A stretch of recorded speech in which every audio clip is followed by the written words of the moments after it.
126, versículo 4, dá uma olhadinha ali, ó. Salmo 26, 4. Se você quiser abrir a Bíblia aí, abre, ou então leia ela comigo. Faz-nos regressar outra vez do cativeiro, Senhor, como as correntes do sul. Muda aí para, eu acho que não vai estar, mesmo na revista atualizada, não vai estar ali as correntes do Negueb. Tenta a revista atualizada. Não, fala Ribeiros do Deserto. Só para você entender o que é isso aqui. Há um deserto que ele fica hoje ao sul da Palestina, e ele chama Deserto do Negueb. É um lugar muito árido, muito seco. Lá não chove, é muito seco. Mas há um período do ano que chove nas partes altas, que fica mais acima do Negueb. Chove muito lá, e a água vai ficando represada lá naquela parte alta. Aí chega um momento do ano que aquela água que vai ficando represada, chove muito lá para a parte mais alta, e a água começa a descer, ela passa por cima da onde ela está represada, né? E ela desce e ela vem em direção ao deserto do Negueb. E ali, aqueles leitos e rios secos começam a receber as águas. E as águas vão descendo, e elas vão enchendo aqueles leitos e rios, e elas vão descendo, e vai transformando o Negueb. Aquilo que estava tudo seco, vai se transformando num jardim verde, flores, que várias qualidades de flores só florescem ali no deserto. Aquilo que estava tudo seco, só tinha pedra, seco, poeira, de repente se torna um grande jardim no meio do deserto, cheio de flores e gramas que brotam ali. Então o salmista diz: Senhor, põe lá de novo, olha o que ele diz: Senhor, faz-nos regressar outra vez do cativeiro, ou muda a nossa sorte como as torrentes, olha lá, revista atualizada, como as torrentes do Negueb. Fica tranquilo, irmão. Talvez a situação hoje está árida, está seca na sua vida, mas o Senhor vai mandar a chuva serôdia. O Senhor vai mandar a chuva serôdia, e aquilo que estava seco vai tornar a brotar de novo. Aquilo que estava apagado, aquilo que estava sem cor, aquilo que estava só poeira, parecia que não tinha solução, Deus vai mandar as torrentes da chuva serôdia, e vai brotar de novo, vai haver vida de novo, vai produzir de novo, vai ficar verde de novo, vai florescer de novo, vai trazer vida de novo. Deus está preparando isso. Quem recebe, dá glória a Deus. Usando o tema da mensagem: esta é a vontade de Deus para os seus filhos. Por isso que eu disse há pouco, Deus te ama como você é, mas Ele te ama tanto que Ele quer te melhorar. Ele te ama tanto que Ele quer te melhorar. O tema principal da mensagem está em Romanos capítulo 12, versículo 2, parte B do versículo, diz assim: transformem-se. Como está a tradução lá? Vamos ler o texto todo. E não vos conformeis com este mundo, mas transformai-vos pela renovação da vossa mente, entendimento, mente, para que experimenteis qual seja, lê aí, a boa, agradável e perfeita vontade de Deus. Dá glória a Deus bem forte. Irmãos, aprenda uma coisa: a pessoa, quando ela aceita Jesus, ela tem que ter uma mudança de mente, uma mudança de paradigma. Para você ter uma ideia, quem criou o relógio, os melhores relógios que existem, são os relógios suíços. São os melhores relógios que existem, relógios suíços. E uma vez, um cara lá na Suíça, uma pessoa, ele criou um relógio que ele não tinha corda, ele era movido a quartzo. E alguém disse para ele: você é louco, isso não funciona.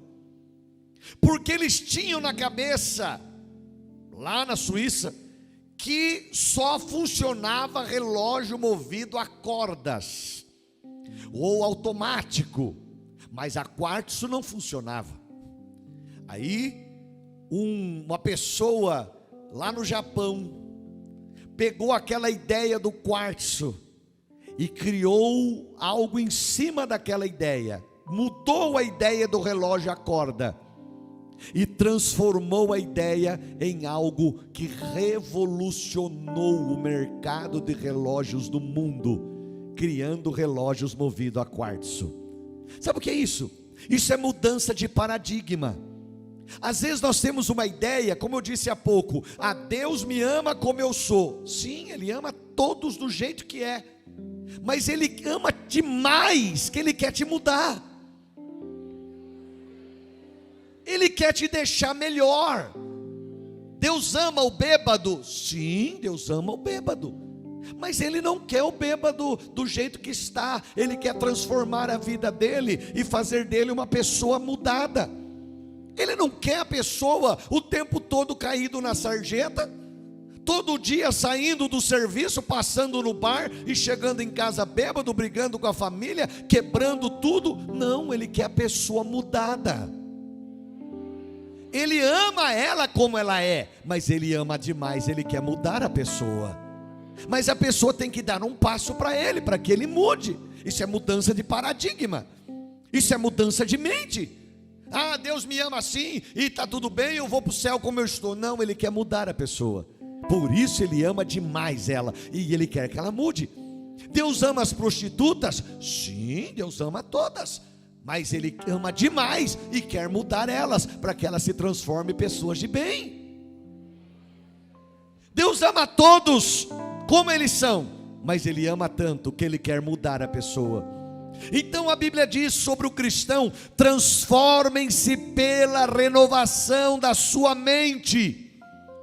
Há paradigmas na nossa vida, há ideias que nós temos que mudar, de transformar a nossa mente, mudar a nossa mente, para que Deus faça algo sobrenatural. E aí o que Ele vai fazer na sua vida é tão poderoso, que o texto diz que a vontade dEle para nós é dizer que é boa, é agradável, a vontade dEle é perfeita.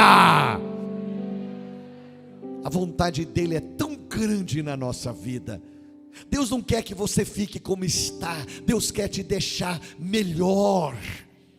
Deus quer te deixar, Deus quer mudar o seu casamento, Deus quer mudar a sua vida, Deus quer mudar a sua casa, Deus quer mudar o seu entendimento, Deus quer mudar você no seu emprego, Deus quer mudar você na sua escola. Ele quer deixar você melhor do que você é hoje. Mudança de mente, mudança de paradigma. Às vezes a pessoa ela está de uma maneira, eu falo isso para pastor.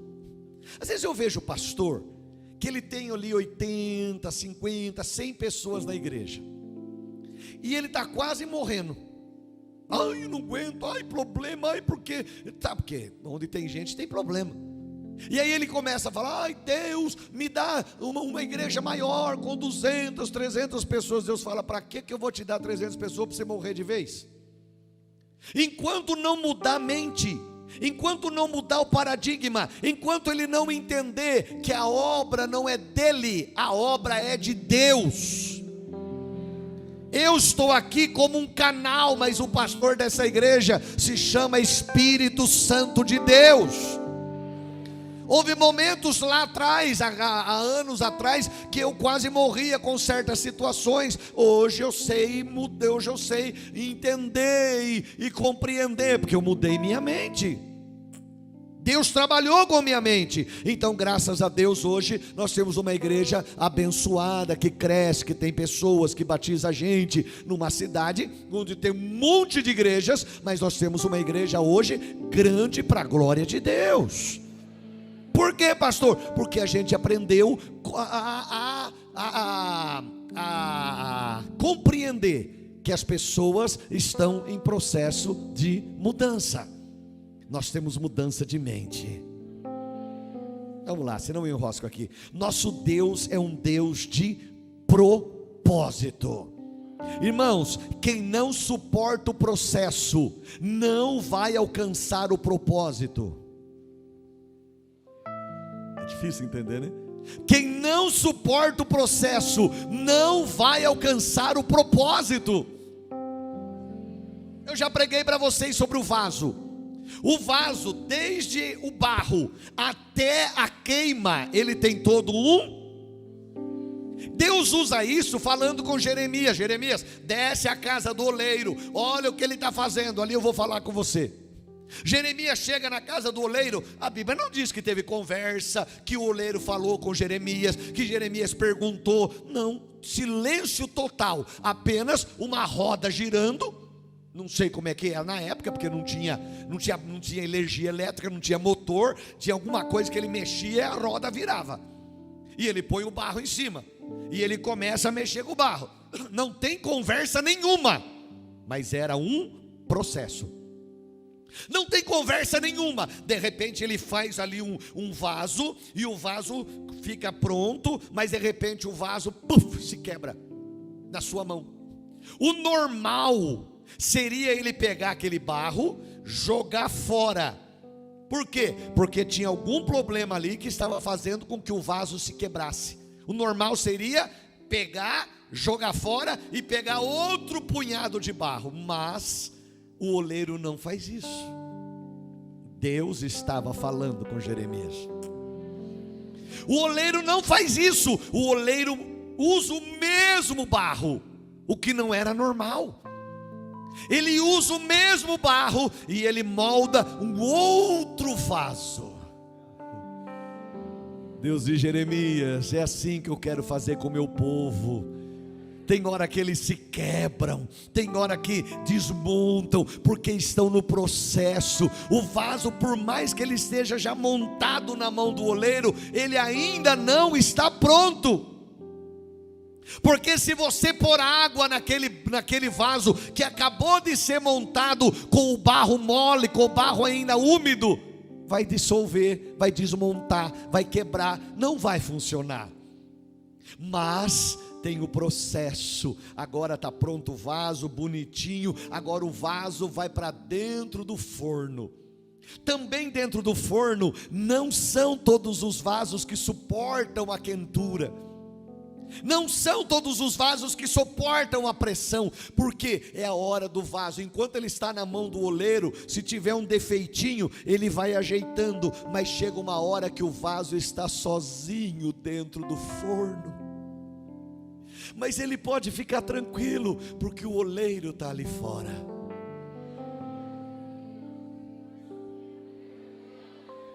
O oleiro está ali fora. Você não está sozinho.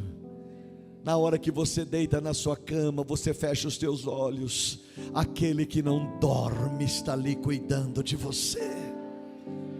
Eis que não dormirá nem dormitará o guarda de Israel. O Senhor não dorme, Ele está ali acordado e está cuidando. O salmista diz: eu me deitei, eu dormi, eu acordei, porque o Senhor está comigo. O Senhor me sustentou, o Senhor me guardou, cheio de problemas. Davi, quando ele escreve o Salmo 3, ele estava cheio de problema. O filho dele, Absalão, vindo contra ele para atacá-lo. Ele poderia morrer pela espada do próprio filho, mas ele sabia: Deus está me guardando, Deus está me sustentando. Então ele diz: eu me deitei, eu dormi rápido, porque o Senhor me sustentou. Mas tem horas que você não dorme, tem horas que você não consegue dormir, Tem hora que a insônia faz com que você não durma, com que você passe momentos ali, parece que o sono não vem, aquela dificuldade, aquela situação toda, mas o Senhor está ali. O oleiro está ali fora. Tem vasos que ele não suporta a quentura e ele quebra. Tem cara de vaso, parece vaso, tem jeito de vaso, mas não é vaso.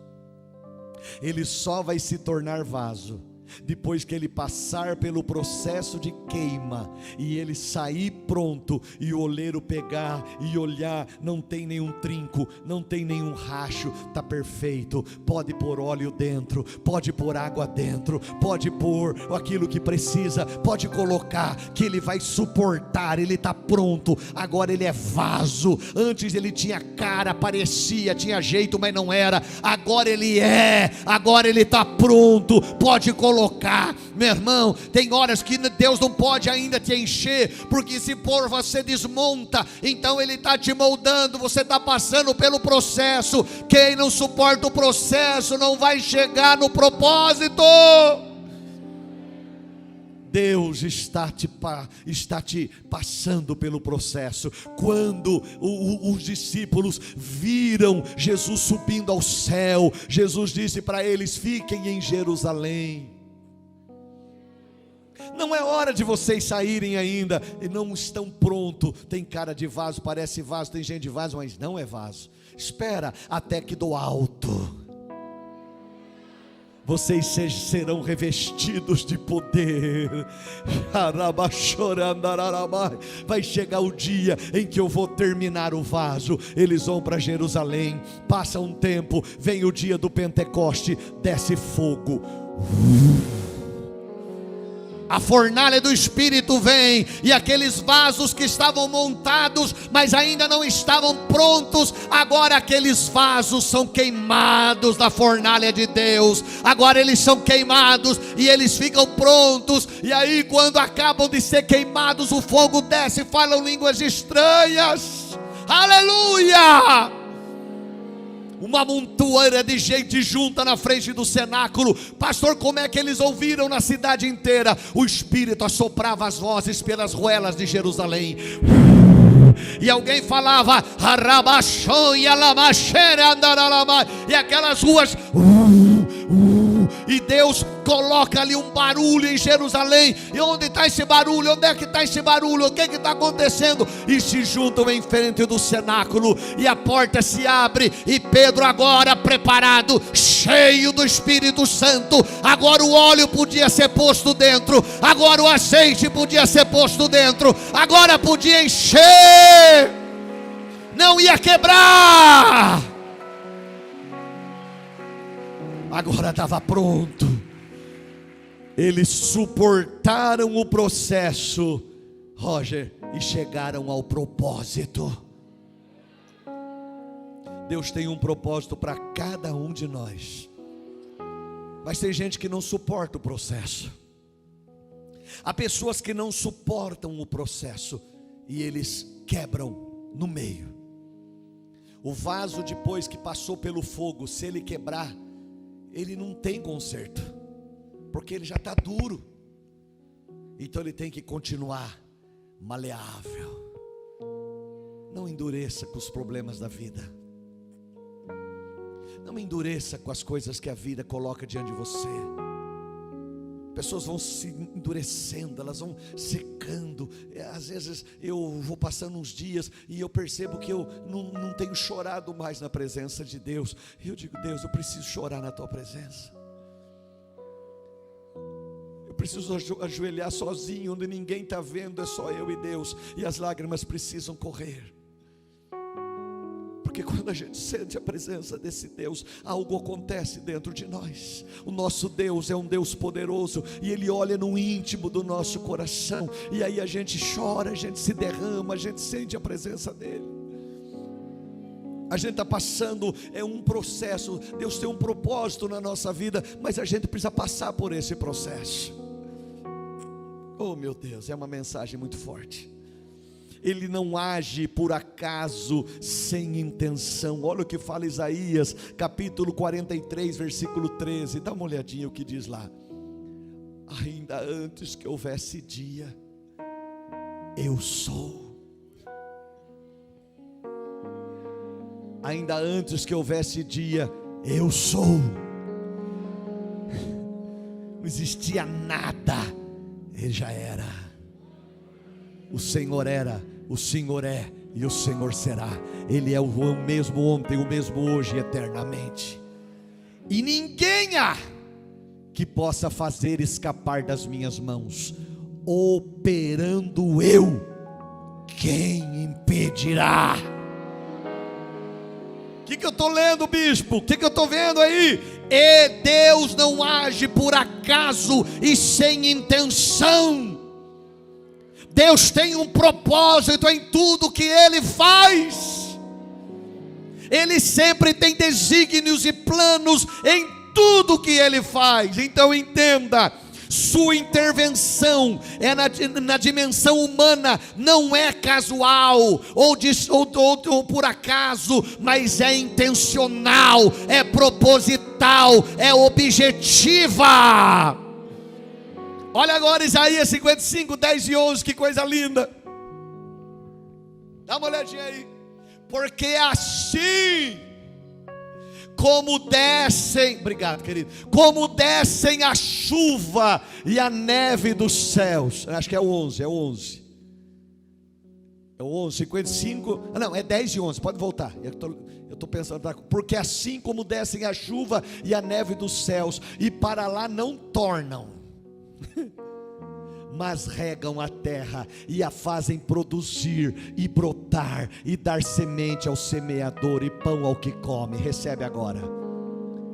Assim será a palavra que sair da minha boca, diz o Senhor. Recebe, igreja, recebe. Ela não voltará para mim vazia, antes fará o que lhe apraz e prosperará naquilo para que eu a enviei. Quando saiu uma palavra do céu a seu respeito, a meu respeito, Deus vai cumprir aquilo que Ele falou. A palavra de Deus não vai voltar para Deus vazia, mas vai cumprir. Deus um dia disse algo a seu respeito, e parecia que nada estava acontecendo, mas a palavra saiu com um objetivo. Vou tentar de novo para ver se você entende. A palavra saiu do céu com um objetivo a seu respeito, a meu respeito, e ela vai cumprir aquilo que ela, para aquilo que ela foi dita. Ela tem que ser cumprida, ela é a palavra de Deus. Quando Deus fala, um exemplo, quando um juiz envia uma palavra, envia uma determinação, algo que ele deu algo lá para que alguém seja notificado. O oficial de justiça, ele pega aquela determinação do juiz e ele vai cumprir aquela palavra que o juiz mandou que cumpra. Toda decisão do juiz no final termina assim: cumpra-se. Toda decisão sai lá, blá, blá, blá, ele fala um monte de coisa e no final está escrito assim: cumpra-se. A palavra do juiz tem que ser cumprida. Nosso Deus é o juiz de toda a terra. A palavra que Ele diz ao seu respeito, ao meu respeito, Ele acabou de falar aí, vai se cumprir. Olha lá, fará o que lhe apraz, isso é, vai cumprir, vai ser cumprido, vai prosperar naquilo pelo qual Ele enviou. Ei, Deus vai cumprir a palavra dEle na sua vida, Deus vai cumprir a palavra dEle na minha vida, a palavra dEle tem que ser cumprida.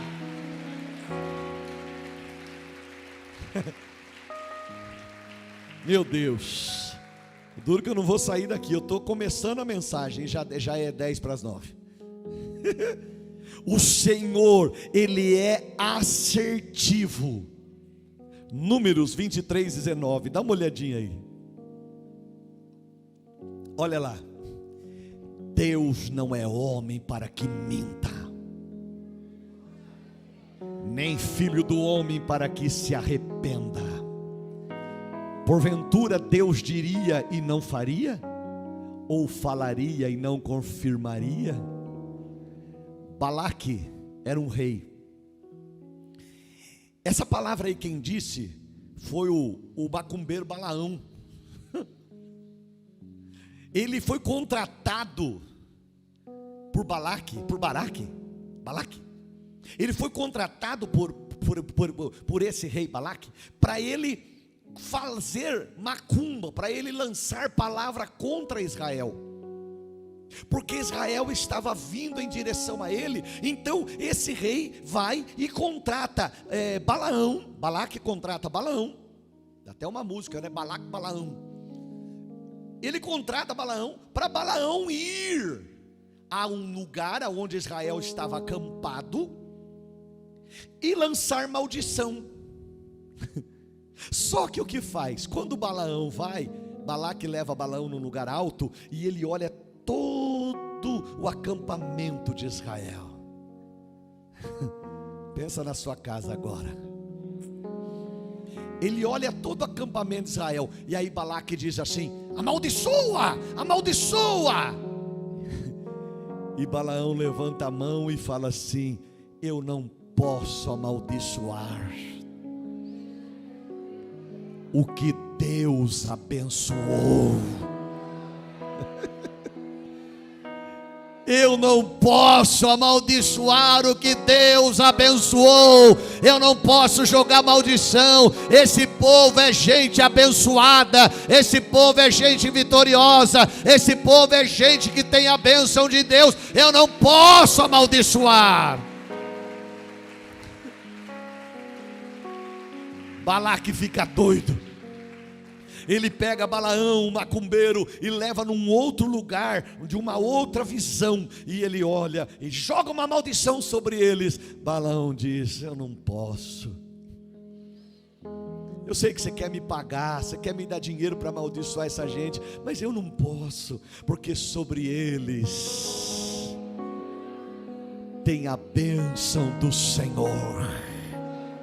Sobre eles tem uma proteção sobrenatural. Sobre eles tem algo forte. Aí ele diz, ele olha e diz: Deus não é homem para que minta, a igreja de Itapetininga, nem filho do homem para que se arrependa. Porventura Deus diria e não faria, ou ele falaria e não confirmaria. Se tem palavra sobre a sua vida, Deus vai confirmar a palavra dele. Se tem palavra sobre a sua vida, Deus está confirmando a palavra dele. Pode a sua vizinhança jogar maldição contra você, pode todo mundo tentar te amaldiçoar, mas Deus vai cumprir a palavra dele. Oh meu Deus, se é para Jesus, glorifica o nome dele.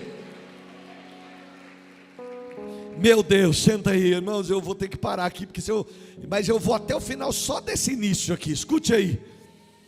Deus é assertivo em tudo o que faz. A falta de propósito é uma das consequências da queda do homem.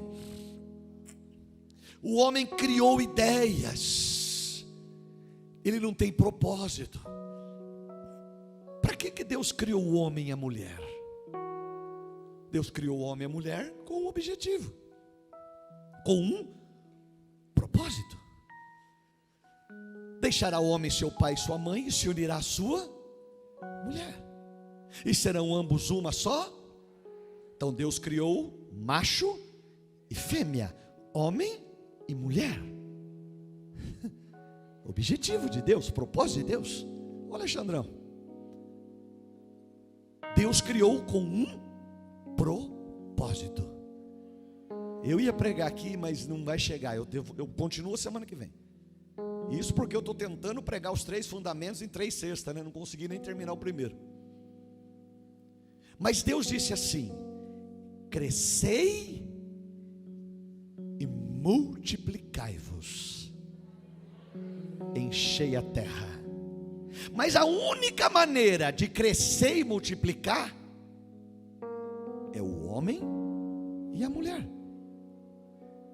O homem deixa sua mãe, seu pai e sua mãe, se une a sua mulher, se casam, geram filhos, e a multiplicação da raça humana. Está me entendendo? Macho e fêmea, homem e mulher. Mas o homem fez o quê?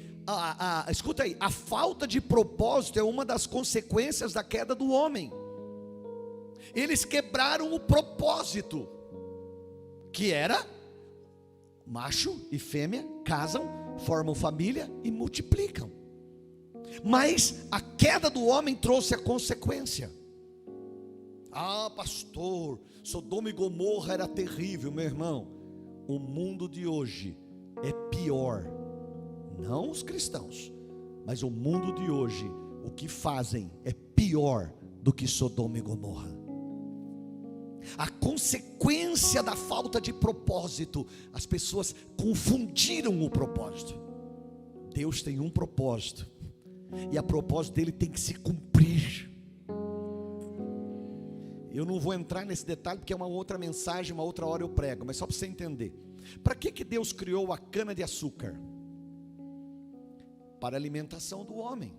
Quem criou a cana de açúcar? E viu Deus tudo o que havia criado e viu que era tudo muito. Tinha um propósito, objetivo. Esse microfone foi criado com um propósito. Qual o propósito dele? Que alguém fale nele e saia a voz, ampliada pela mesa, pelo amplificador. Aleluia! Olha, falou mais alto.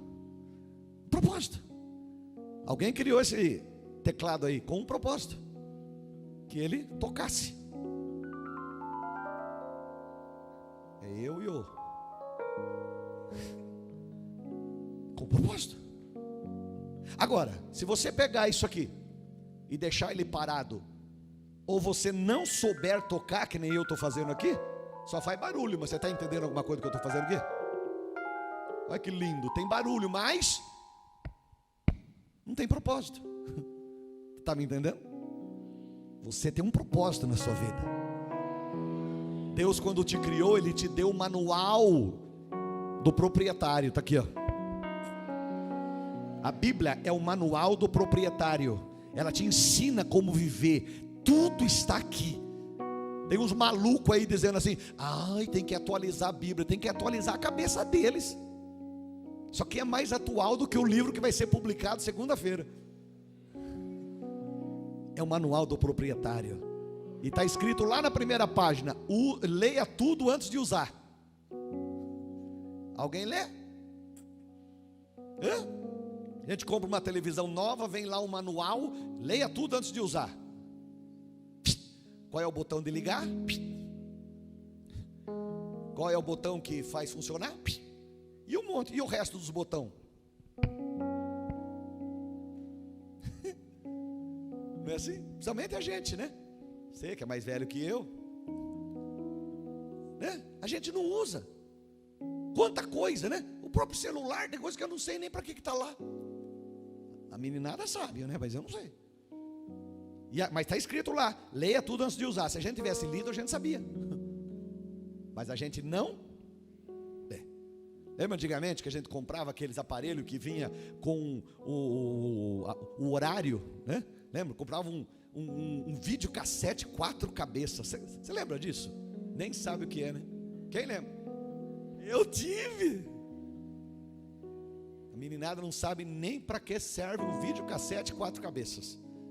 Eu tinha um de 4 cabeças. Gravava, regravava por cima. A beleza, irmão. Vocês não sabem o que é viver. Videocassete 4 cabeças. Aí a gente comprava e vinha o horário para a gente colocar. Mas a gente não sabia por horário. Então ficava 4 pontinhos piscando assim, ó.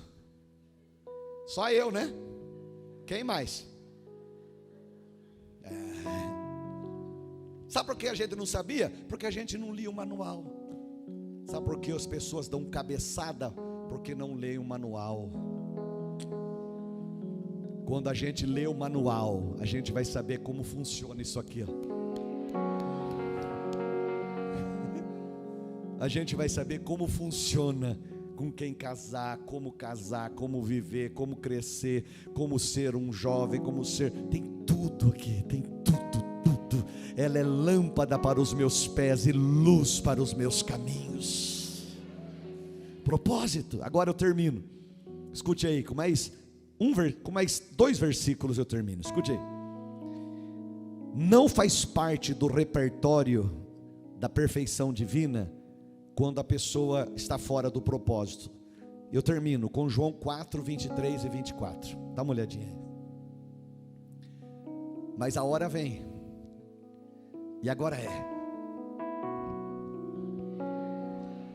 em que os verdadeiros adoradores adorarão ao Pai em espírito e em verdade, porque o Pai procura a tais pessoas que assim o adorem.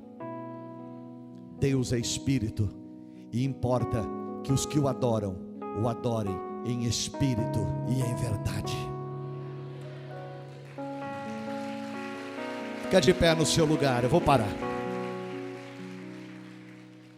A palma está linda, irmão. Vamos aplaudir Jesus, vamos lá, vamos lá.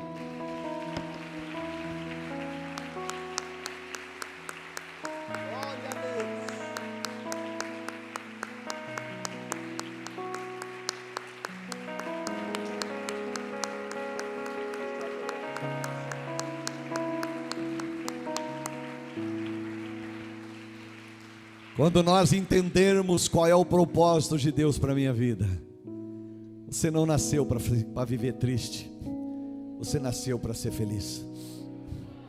Teremos momentos difíceis, teremos tribulações, teremos horas de lutas, teremos perdas, mas o Senhor nos fortalece.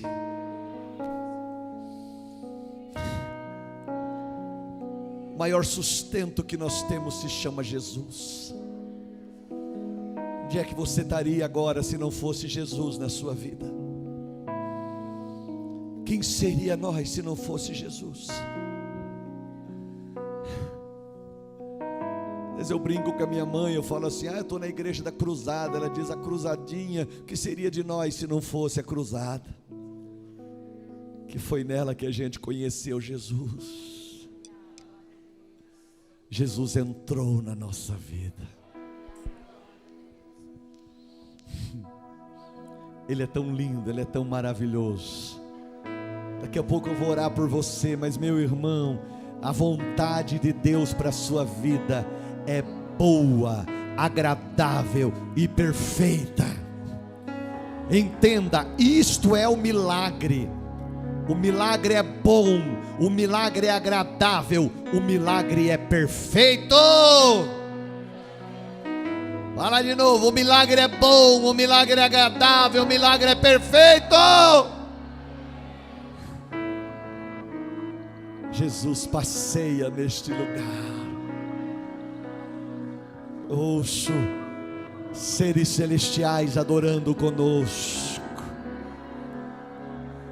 Eu quero ouvir uma igreja viva, uma igreja fervorosa, uma igreja cheia do Espírito, uma igreja poderosa, uma igreja que sabe adorar a Deus. Vai adorando a Deus, vai adorando a Deus.